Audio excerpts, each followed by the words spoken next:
hobnailed boots, multiple sets of prints. Ducal guard, clearly. Let's see where they went.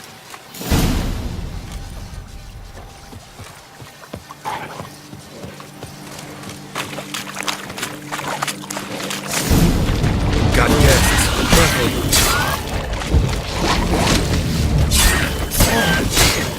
For the glory of the great, I stand of you!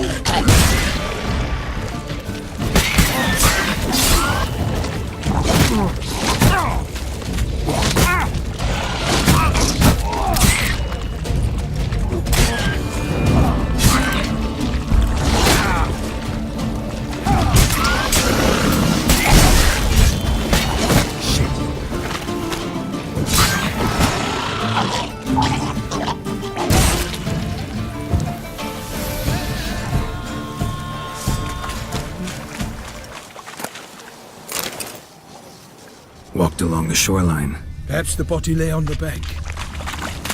And you all! For my name is not...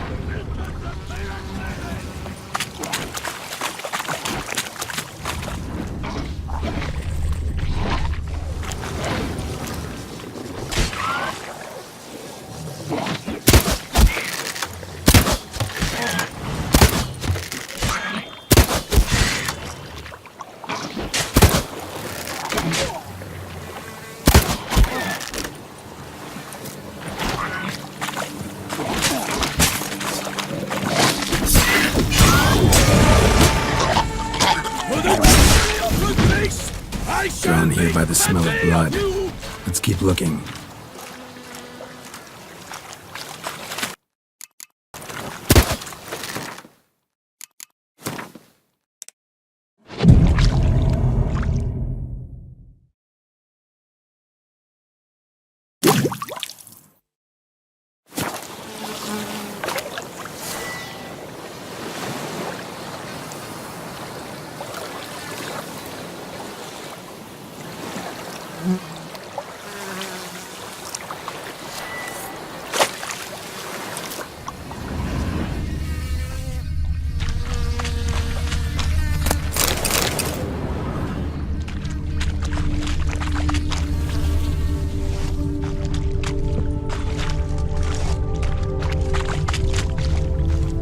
Anything taken by the current ends up in these shallows. Yes, the stench is fierce.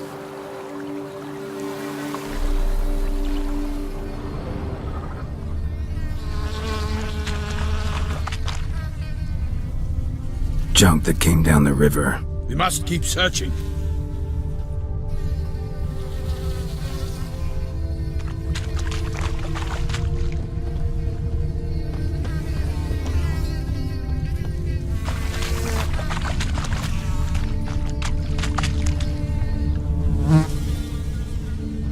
Blood.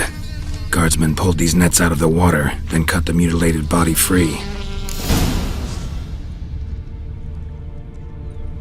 Gonna dive in, make sure they didn't miss anything.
handkerchief, monogrammed DLC.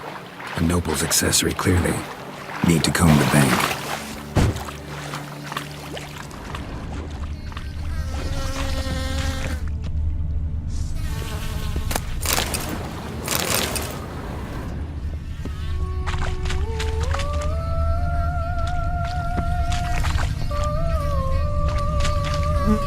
Junk, junk, and more junk.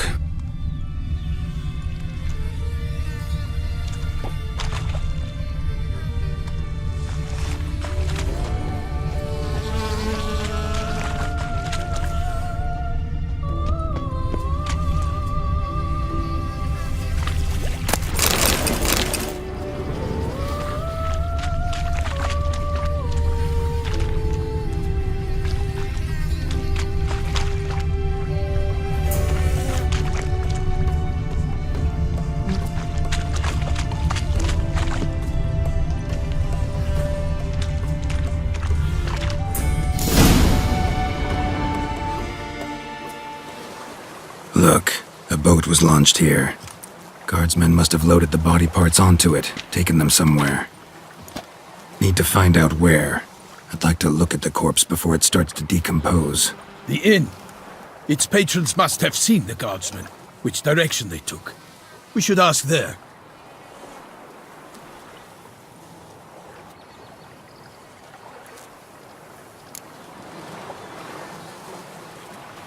One thing. Found a handkerchief in the water, monogrammed DLC. Mean anything to you? Delacroix? It cannot be. Was it he the beast slew? Seems so. Knew him well? Long past. We were close friends once, but our paths diverged. He was a man of extremes, standing by his companions no matter the odds, fighting his foes to the bitter end. Foes? You have a lot of them? He did, but I do not see what that has to do with the beast. Ah, Geralt, you've struck a raw nerve. Memories of a time long past, to which I'd rather not return now. I understand. We can talk later. Let's go to the tavern. I shall have to leave you soon. Return to court. Barely got back to Toussaint. A knight in the service of Her Illustrious Highness knows no rest. In fact, I'd feared I would return too late to fulfill my duty. Yet it seems I've arrived in the nick of time.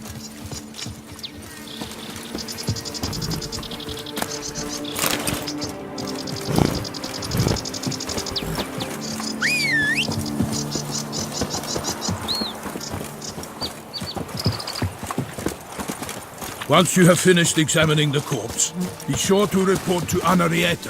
Anarietta? Her Grace, the Duchess. I forget myself at times. We address each other by our first names in private. Never in Pomrin's presence, however. He finds such familiarity offensive. Long live Duchessa! A watering hole for traders, smugglers, boatmen. But you will find no better crayfish chowder in all Toussaint. Killer from the north, they say. What? With no lads brave enough? Of course we have, but bravery's not enough against the beast. It needs dark powers. That calls for a witcher.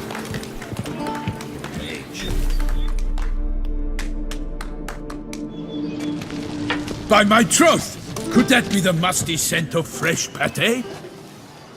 Naught else, Sir de Peyrac Peyran. I see time has not dulled your senses. We would be honored if you would join us. Your companion as well. But why do I not detect even a whiff of crayfish chowder? No soup today, on account of there being no crayfish. I reckon you've not heard, but all I caught was a corpse. I awoke at the crack of dawn, as I do each day, but when I looked up, I beheld a blood-red sky. This corpse is precisely why we're here. For the man whom you've invited to join you at the table was summoned from a far-off land by her gracious magnificence. He is tasked with tracking and killing the beast. We invited 2 men to join us, yet since Sir de Peyrac Peyran in temperament is more akin to hare than hound, I surmise the other is the hunter, with whom do we have the pleasure?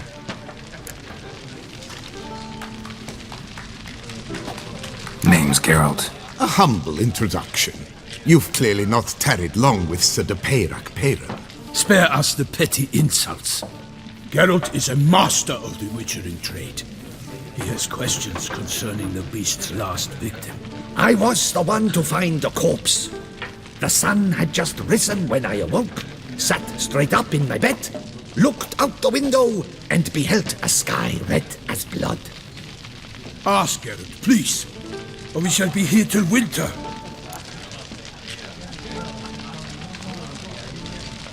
Need to examine the body. Know where they took it? They ferried it across, then loaded it on a cart and hauled it to a cellar at Corvo Bianco to keep it cool, see? What? Why, Corvo Bianco is Baron Rossel's estate. When he learns they've turned his cellar into a morgue, he'll set his hounds on them. While you were gallivanting about the north, his vineyard was auctioned off. Who was that? Woman who just left. Didn't see her before. Didn't notice her walk in either. Doubtless Linnis, the innkeep's daughter. But hold, Geralt, because this is an outrage. Rossel's vineyard was auctioned off? Inconceivable! It is no secret the Baron had gambling debts up to his ears. It finally came time to collect. His creditors auctioned off his property. The Ducal Chancellery bought it, in fact. Rossel now bunks with his brother in Vicofaro. I told Rossel he'd get his comeuppance. How long can one draw on past heroics? His creditors must finally have to find that his promises meant nothing. Such are the times. Today's knights are pale shadows of the heroes of yore. It's true what they say. God sent the beast to punish us for straying from the old paths.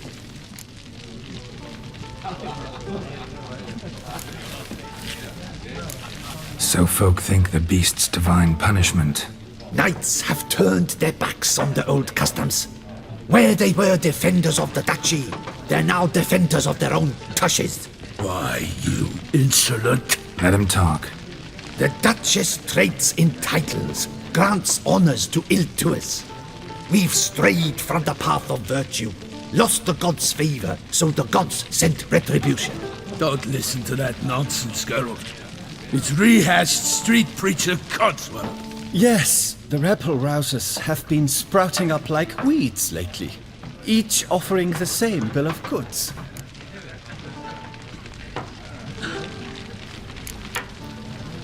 They say anything else about the beast? Besides it being a messenger of the gods? The Toussaintois are no fools. They see clearly the beast kills on days honoring patron saints. Picky monster. Thanks for the hospitality. Time I examined the corpse. Corvo Bianco lies a short way from here, near the tourney grounds. Just follow the road and you'll arrive. Not coming with? Oh yeah, duty of some sort calls. Some sort? Ha! Her Grace bestowed a great honor on me, even before we departed for Velen. I'm to play the hare during this year's game in the Palace Gardens. When you see me in my costume, you will wet yourself laughing. A little tempted to ask a few questions, but it sounds like a long, complicated story. One involving lengthy digressions into local history and tradition. So, see you later, Milton, and good luck.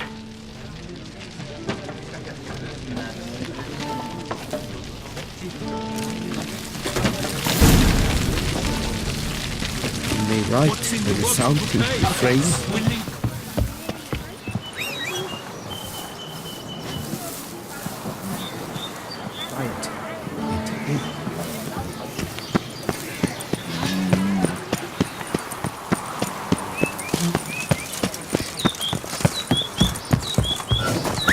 Shoop dum da re re ap shoop.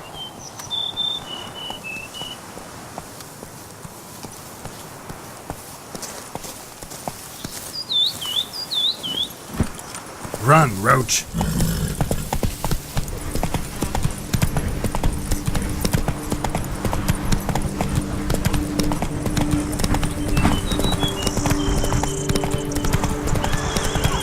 Sounds of a fight.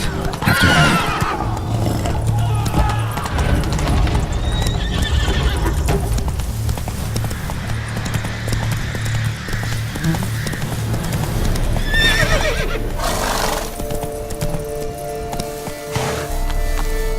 Come on, Roach.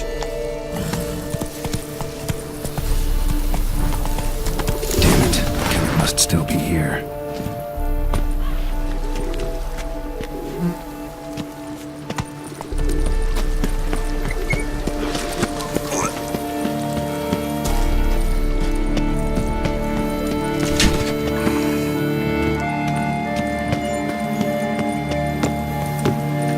In the cellar.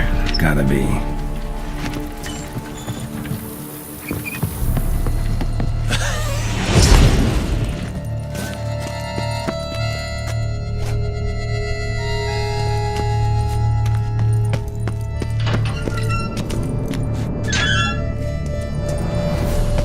Footprints.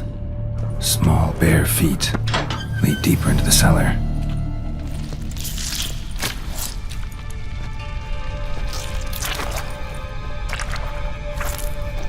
You. Saw you at the inn.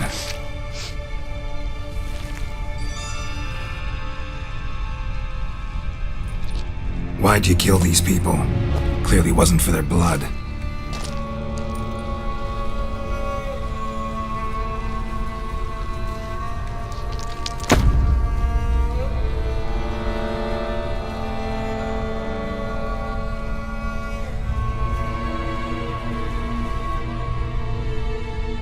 We don't have to fight.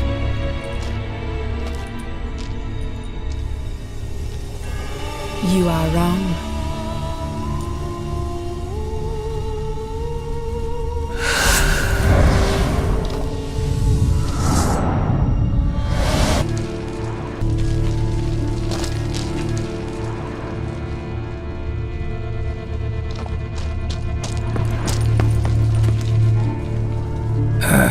Stinks. Waterlogged. Both hands amputated. Body was quartered just as I thought.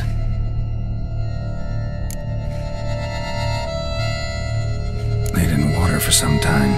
Head swollen, and something took a few bites out of it. Something in the throat. A pouch, bulging with coins. Nilfgaardian florins, from several different provinces. If the murderer did this, means we're dealing with a sentient, thinking beast.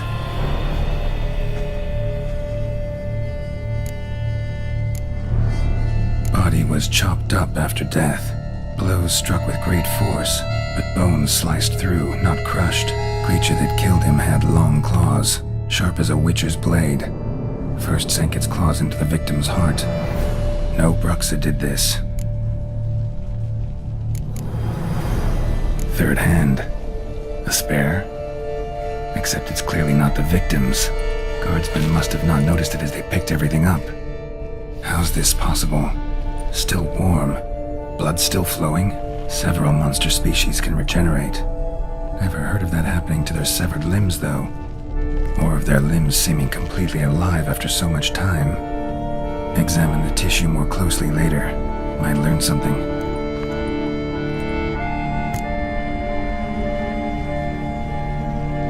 So, murderer was clearly a monster, but not a Bruxa. But then why'd the Bruxa come here for the severed hand? And who does the hand belong to? Why the hell's it still warm? Now, pouch shoved down the victim's throat. What's the significance? And why was he chopped up into pieces? Lots of questions, no answers so far.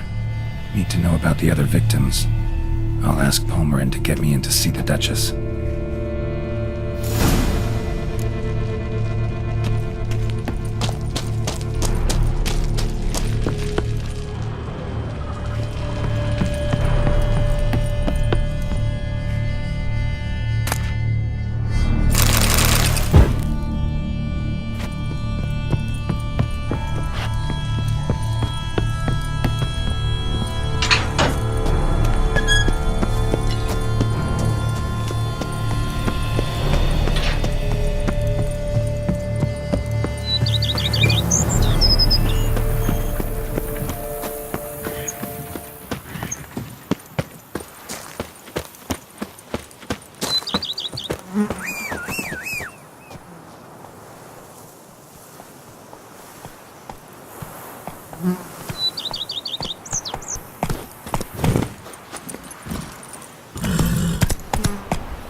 Giddy up.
Please give them my condolences. But virtue always trumps villainy with his friends and... Need to speak to the Duchess, urgently. All right, you scamps. Story's done. Go find your parents. But the Camarine, what about the story of Rittik and the dragon? They're tales for another time. But take a good look at the man who stands before you now.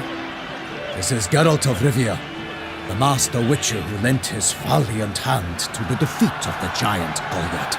Master Richard, is it true virtue always trumps villainy?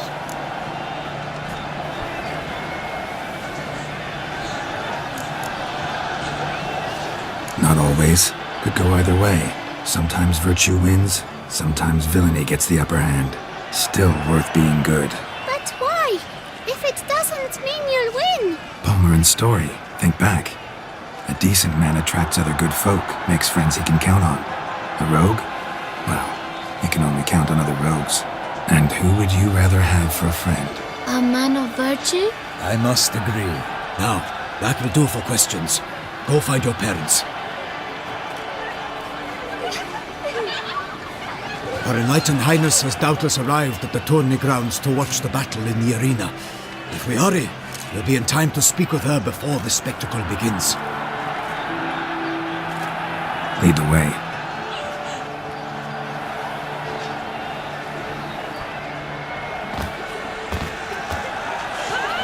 Who's fighting? Nilfgaardian gladiators? Close, but not quite. As we'll soon see. Someone's gonna fight a Shalmar? With only some bells on its tail to confuse it, slow it down? Whatever is the problem? The beast is a gift from the Emperor, no less.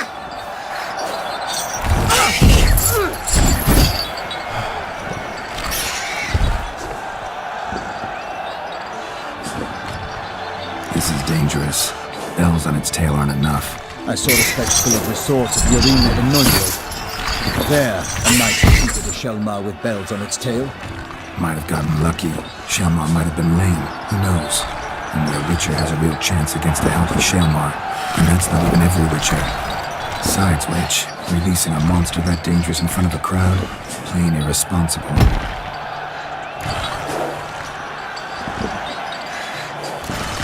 Let's go.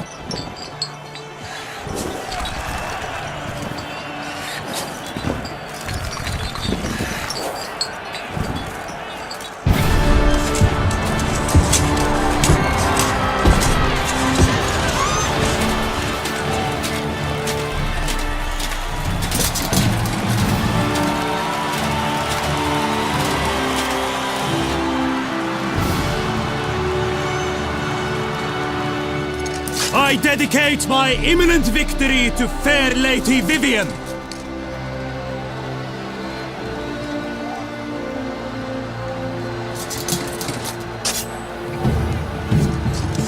It's begun. The fight shall have to end first. We must wait.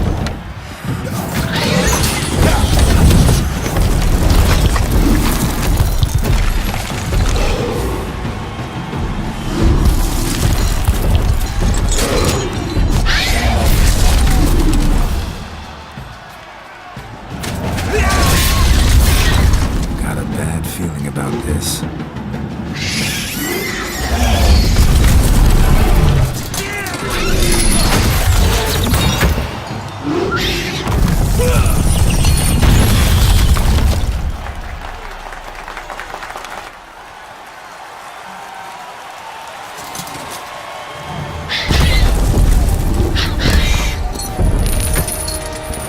Damn it.